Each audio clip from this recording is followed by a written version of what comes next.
Jim. Jim. Colonel. Oh, Jay. Jay Colonel. Yeah, Jay. Okay, you're fine. I just want to know which one to pull up. We're just going to keep you guessing. I know. Okay, we're back on I'm here. record now.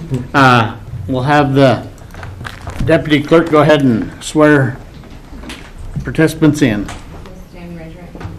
Do you solemnly swear that any testimony you're about to give shall be the truth, the whole truth, and nothing but the truth? And the assessor's table's already been sworn in. So Jake, go ahead and come on up. So this is the process. Under Idaho Code 63-501, the Board of County Commissioners are required to convene as the Board of Equalization. We're here to determine market value under Idaho Code 63-205, which states that all real, personal, and operating property subject to property taxation must be assessed annually at market value for assessment purposes as of 12:01 a.m. of the first day of January in the year in which the property taxes are levied.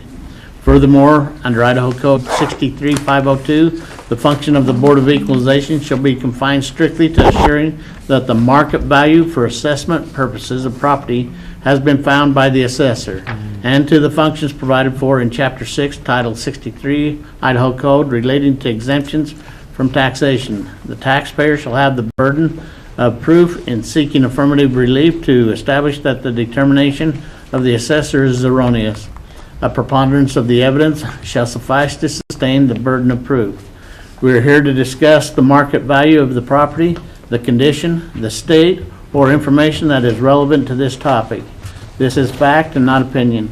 We are not here to discuss taxes, past grievances, policy, personal income, or other issues.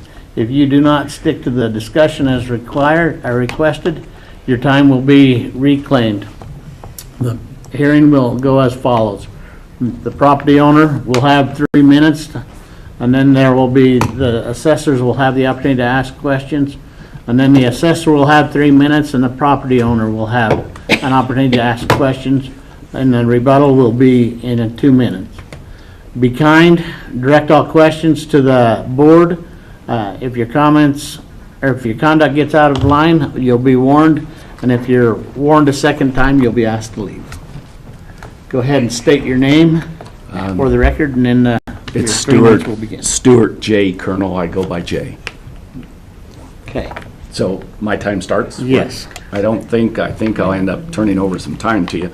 I do have a picture of the property that I brought. I did not have it when I turned it in to you. If I could just hand it. You're okay. Okay. Well, we don't. We can't take added Okay, that's fine. testimony. I was going to tell you if it didn't look Everybody's steep on the to same- hold it up a little same- higher, so that's okay. You can show it to us, but we can't. Yeah, no, it's just a picture Okay. that I took of the property. So, the first part is, where we live up Mink Creek is Valley View Water Users. They were formed in '91. We did not live there then. We lived there in '03, moved in '03. But there are 25 lots, so of various sizes, probably 3 to 10 acres. I don't know everybody else's. But of those 25 lots, the last one was about 4 years ago sold. So there are 25 connections for the water. So those are now maxed out. No more homes can be built. I could not subdivide and split out an acre and sell it or anything to somebody. It has no value as far as they don't have a water tap, so would not be. So for me, that tells me that the other 4.65 acres, because on your records of what you've done, you split my home out with 1 acre, and I'm not going to argue the value of homes. You guys have a job to do that I don't relish. They could be artificially inflated, but that's neither here nor there for what I'm looking at.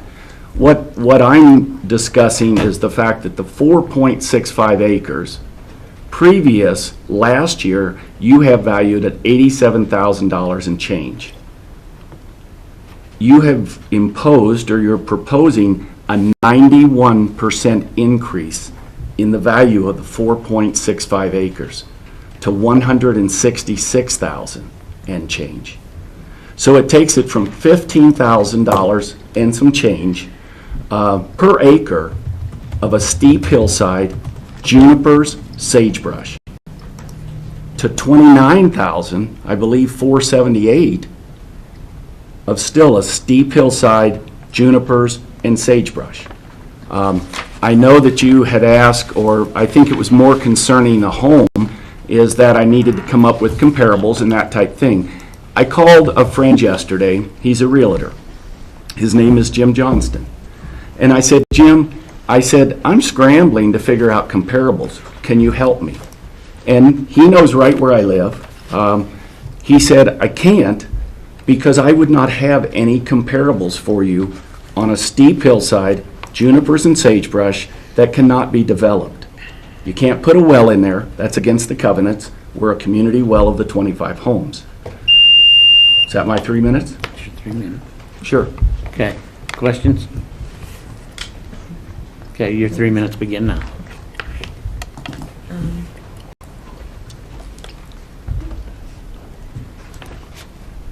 I have personally spoke with Jay in my office regarding this land issue, and looking at the overall value, it looked to be right in line with others in and around the area. I did, however, look at the neighbors and wanted to address that with similar topography adjustments. The neighbor around him are around 35%. I offered that to him and he didn't feel that that was quite adequate for what it was, which he just explained, the steep hillside can't be subdivided and all that, but I just wanted to keep him equitable to the neighbors and give him that adjustment, which would have brought him down on his land to $140,116. And then, if you added that back in with the improvement,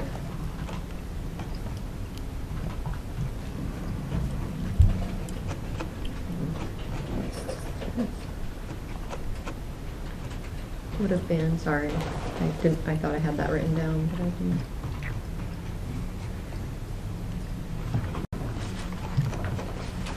Would have brought it down like 26,440 for his, from his overall value. So 515 minus 26,000.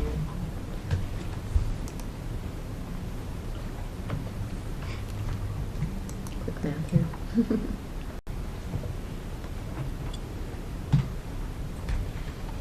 Yeah, it was going to roughly bring him in at 489,257. And looking at the comparable sales that we did find in and around the area, it looks like his price per square foot on his home is right with the neighbors, which he wasn't really having an issue with his improvement value, but in all fairness, we just wanted to pull some comparables to make sure it was going to, stay equitable. And so we found one on Charlotte, or actually two on Charlotte, one on Portnoy Road, that had acreage. I mean, granted, they're not going to all be exact, but Charlotte is right on the road to get up to Gill. So I just feel that most of those sold for right around what it would bring him in, and that would bring his price per square feet, well, it'll still be 107, which is more than two of the comparables, and right close to the one on Portnoy, which I just feel like that would be adequate. Okay, do you have a question? Back to me. And I apologize, you're Lanita, aren't you? Yes. And I'm sorry, because I didn't recognize her from when I spoke to her. In the comments, and Lanita was nothing but a professional when I spoke to you before. However, I felt, because like I said, the two things are, one's reality and two is fairness. When she called me and offered, she said, you have some neighbors that have a reduction for a topical adjustment, I think it was called. And she said, I can offer you $25,000. And I said, I appreciate that. That was going to take it from the 166 to 141, or the number that she tossed out. But my problem is, when I said I'm still going to appeal, Lanita said I'll have to add that back on. Did my property all of a sudden become less steep? No, it didn't. So in fairness, but she does have to add it back on, and then when you come before us, then she brings it up again, because then it becomes our decision, Yeah. not hers. She doesn't have the authority to do that. Exactly. To offer it in the first place? Well, no, she can offer it, but it still has to be approved by the assessor. Oh, I see what you're saying. Once it comes Okay. over to it comes over here, it's whatever it went out on the piece of paper. is. Okay. It felt to me like it was a moving of peanut shells. Yeah, it's not a retaliation type deal. Okay, That's what her Yeah. limit is, and once Okay. it comes to us, Okay, that cheers me up, because I thought my property did not become less steep when all of a sudden she added it back on. yeah, I read that in your deal, but Yeah, not the okay, explanation. okay. She did what was within her ability to start with. I see. And then when that Okay, ended, that cheers me up a little bit. it come to us, and so Okay. we'll go from there. But again, my point is the fact that it is unusable ground. So, I'll get to that if I may, Mr. Chairman. So, the issue that you have is, it's not that it's unusable ground, it's called standoff. So the whole thing is the predominant value of the ground is in the first acre, like you stated. The other 4 point whatever acres is just that. You had no well that you had to sink into this, correct? Correct, It it was already on- cannot. But you had Cannot. a septic that you had to put in, Yes, sir. correct? So Yes, it is on septic, you're not on sewer. Correct. You have, there's, you look at comparable property sales of the same size, but or the same type of properties in the same type of location, they're half the size, whatever. And yeah, I think that what she said, the 140 right now, with what's selling for land and ground right now, would be within line. That would be with where you see Coyote Hollow subdivision. But that's a subdivision. But That ground can be developed. No, it Okay, can't. It's, wait, hold on one wait, second. It's not a back and Yeah. forth argument. Oh, I see. It's a I'm discussion sorry. here. I'm So sorry. those are two and a Okay, half, thank you. those are 2.5 acres in a similar type subdivision, like your subdivision. You're in a subdivision. Correct. It's the same type, it's just what they've done and they've altered it differently. You would be comparable to that subdivision right now. And right now, in those subdivisions and what's going on, that Mink Creek area, that would put you in line in that about 140, but then they still have to punch a well in. And that's an 800-foot well right now. Yeah. I wouldn't nail you for the well costs or anything like that, but I would say the 140 for price of land right now, that's probably in line, because the steep, that's that standoff, that's what you're buying. That's what we're seeing in those 5 acre type parcels. That's why your subdivisions now are only 2.5 acres. You can't irrigate more than a half acre on a culinary well, but you still get 5 acres, and what do you do with it? You can't use it for ag, really. Correct. You can't get an exemption. It's standoff is what you call it. You don't want neighbors around you. That's why you have 5 acres. So that's the whole point, is without having to put a well on it or do anything like that or any other big improvements, that 140 is probably in a reasonable thing right now. If you were going to buy a lot right now, I'm looking at the sheet right now of, here's 45 lots that have sold in the same time frame that you're doing it, that have all gone. And they've went from anything from 130 to 160, and one went for 200. And so that's what I'm saying. Ground right now is expensive. I don't think it's the 160 that's on there. I think that's a little high. I think that's correct. But I think that 140, to tell you the truth, if you were to tear your house down, you'd probably get 140 grand for your lot right now. And that's just the way it's going. It is insane. Tell all the Californians to stop coming here. Well, there's a couple lots surrounding him that are the 5 acres that, to me, on the map look equally as steep. One's at 127 and one's at 148 is what the value is. So I think the value is probably somewhere between the 127 and the 148. Yeah, so somewhere in there and then it would be how, what Acreage is. what acreage, or, then you do go into your steepness factor. There's some of these, let's face it, you have a house and you have a lot. Do you have a road going through your property? Is that an easement? It's an easement to the gentleman who lives above me. That gravel road you can see. Yes, sir. So you'd even, because you're gonna have that, and then you have a section that's cut off then from the rest of your property? Yeah, it's just a gravel road that was before we got their easement to his home. So, yeah, when you have a road running across it, yeah, you can have some adjustment there. And that community well, the people that built the house also, Is the well on your ground? yes, But they gave it to the community, you know. So you have ground that you would pay tax, so you would kind of look at that. So yeah, okay, you could make an adjustment for having a well in the road on you. Yeah, you could go into the 135, 130, and I think that would still be in the, especially the road and the well house and that. Assessor's table, too. I think there was a survey when I spoke to my mapping GIS person that he said it was originally 5.65 and the survey brought him down to 5.5 to adjust for that easement. Yeah. And so we adjusted him down to the 5.5. Well, I'm not arguing the amount of land, but what I'm saying is when you have those, you can never touch them, you can't do anything. That's what I'm saying, we're not Yeah. assessing him for Yeah. 0.15. Yeah. What I'm for saying too easement is stuff. if you have a piece of property that's separated out, you tend not to be able to do anything. But mine with it. Well, says I know. 565. Commissioner Hall? I was just Yeah. letting. It says you know No, that yeah, we so if did they've make an they've made that To adjustment. the I wanted to acreage, split the so in difference to case the acreage looks 137. different. There you go. Game on. So, Mr. Chair, I make a motion that on parcel RRVLE 001400, that we adjust the land value to 137,000 and leave the improved value as assessed. We have a motion, all in favor say aye. Aye. Thank you, So we Jim. went to 137. Thank you. Either table has the opportunity to go to the state or to the courts if they disagree with what we've. No, thank you very All much. right, Thank you thank for your you. time. And Thank you, that's sir. the total value with the So septic in there, right? Right. 137 Okay. plus whatever you have. It's on the land. improvements. Okay. All right, Just so I know. Mike?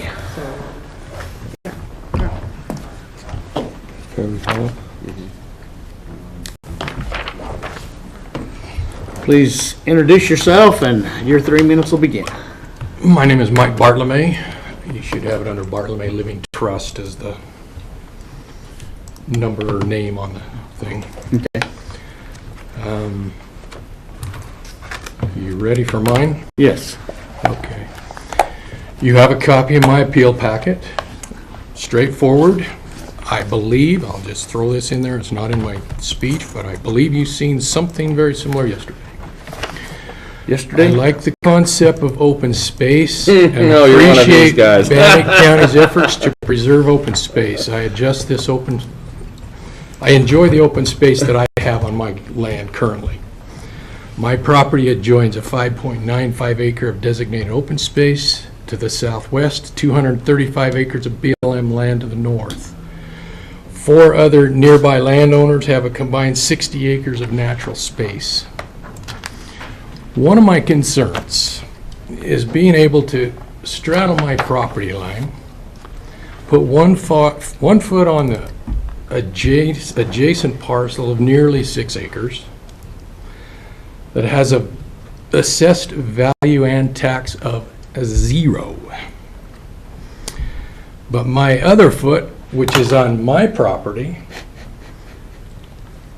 now has an assessment over $128,000. The BLM land has the same, but that's a whole different, don't want to go down that road, exemption type thing. As an individual landowner, I'm asking for the opportunity for a property tax exemption, which would be approved annually by the Board of County Commissioners as per Title 63. Exclude the first acre of my home site, which I understand I need to pay taxes on it. My other 5.3 acres are used solely as open space. It's all natural. It's unusable with no building law available. It's in the middle of the first fire burn scar of 2013. All I'm asking for is to have my land assessed and taxed equally. And I thank you. That's all I need. Okay. Comment? Or your time will begin. I just wanted to look at it on a bigger map, but it doesn't want to bind me. Did I miss something? 2, 3, 4. Nope. It's just thinking. It doesn't like it.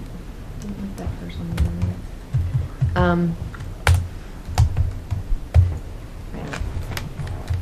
I don't have any questions. So the property sits at 9257 West Cinnamon Ridge Road. Yes, it is in Bartlemy Living Trust. And it looks like, we have it assessed as just additional acres, which gives him kind of a break right now. I am looking at how we broke it out. Sorry, I didn't have a chance to get it all pulled up.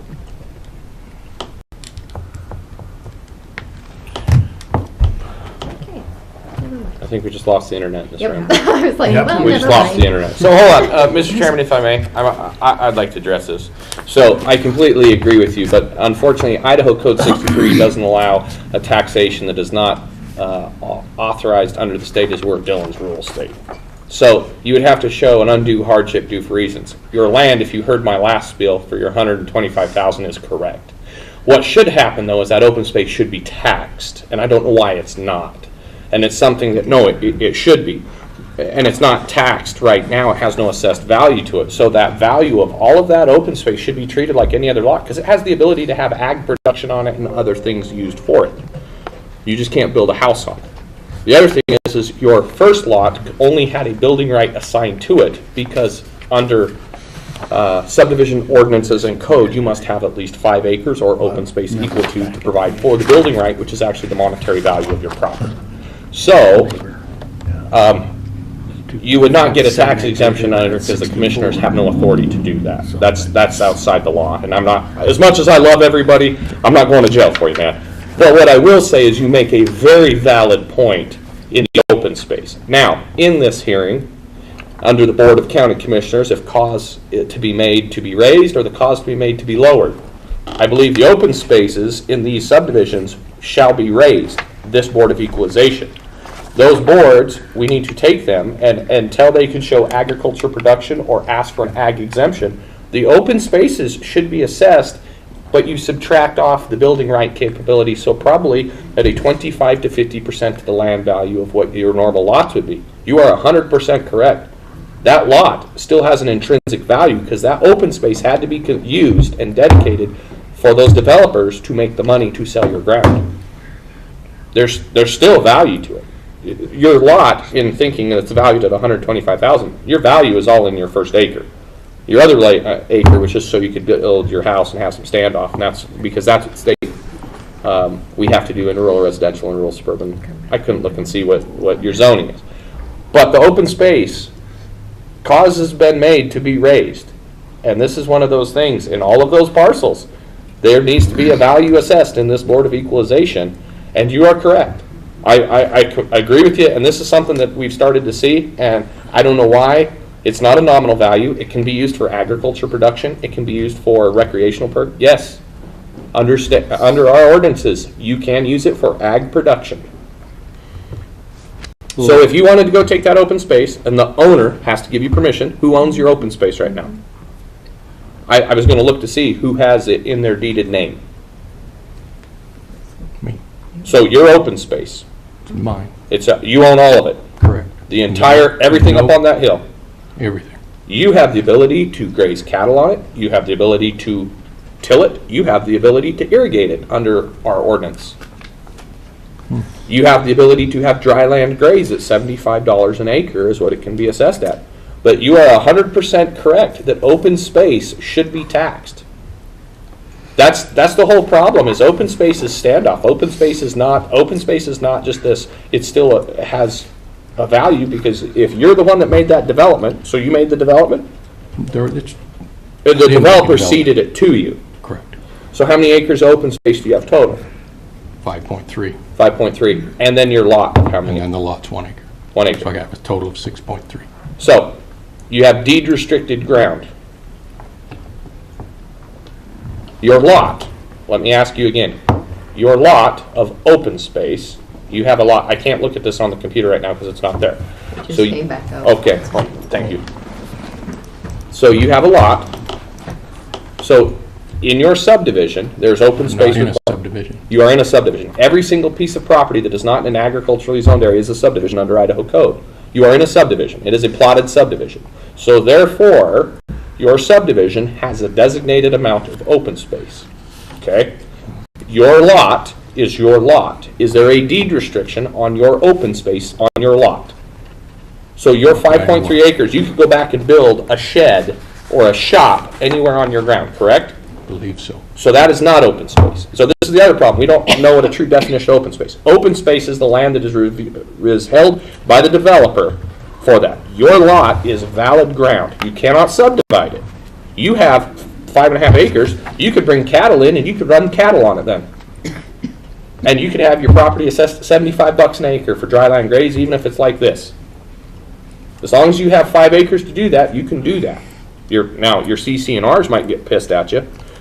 But I would, hey man, I'd have cattle. I'd be calling my buddy and be like, "Yo, bring some cattle in and let's do this." I totally would do that.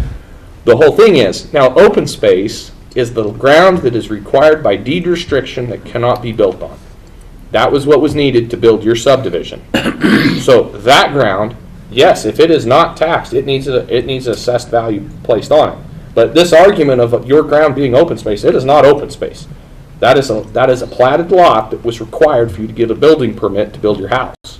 And so I don't know why we're having that's not the argument then. Let me just say that yesterday one of your neighbors were here, and he has 2.57 acres, and we adjusted it to 64.7. Yours is double the size, so you're assessed the same as your neighbor was adjusted yesterday at 128. If you double the 67, Yeah, I'm not. you're assessed the same, in my opinion. I'm not debating the fact that your lot, your ground, your 125,000 for your 5 acres is well within the means of what you would tear your house down and sell it for right now.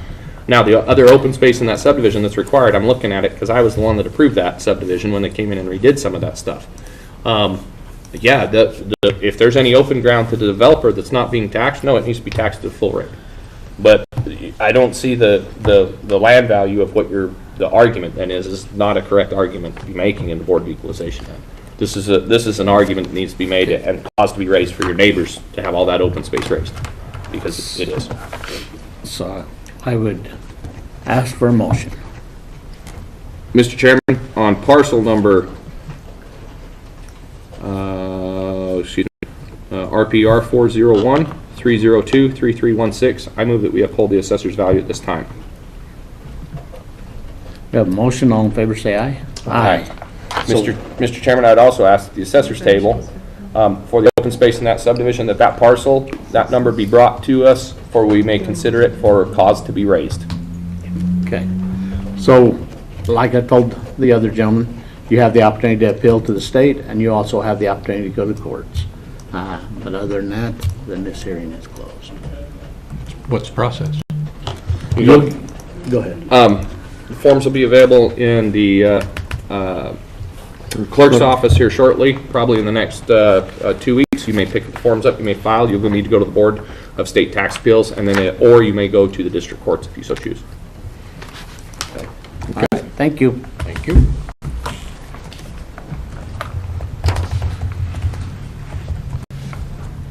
All right, let's do Jim and Lynn Wiggington. Wigington. Okay. Wigington.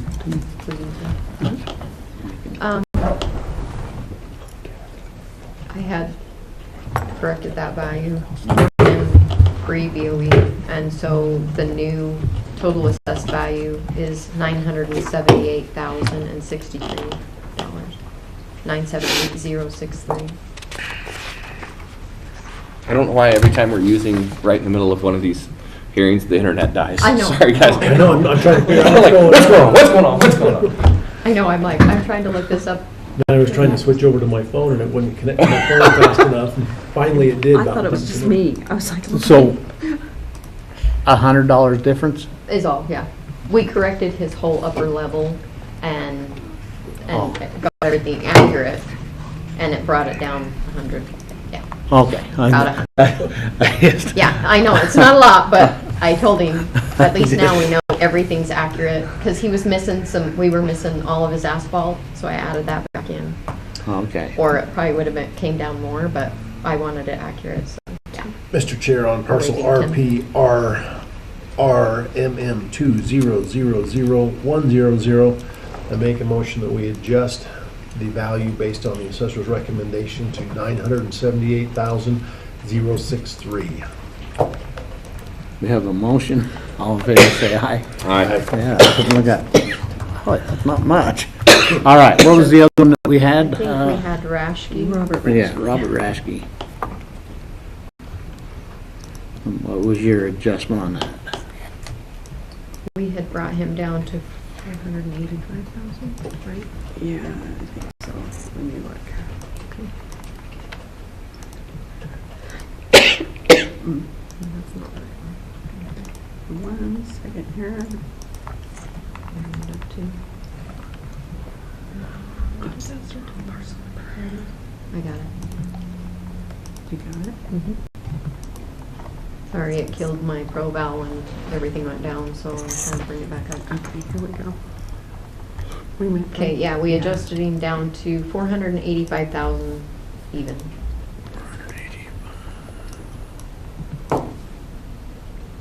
Do you need it broke out? No. Okay, because we did adjust both the land and the improvement. Okay. Motion on that?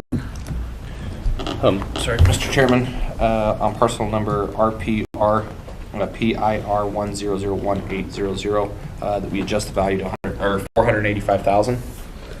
We have a motion, all in favor, say aye. Aye. And then Wayne Carter? Carter,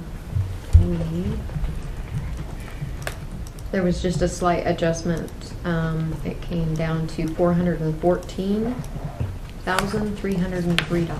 414303. Mr. Chair, on parcel RPRP PC 1004000, make a motion we accept the appraiser recommendation of $414,303. We have a motion, all in favor, say aye. Aye. Aye. All right,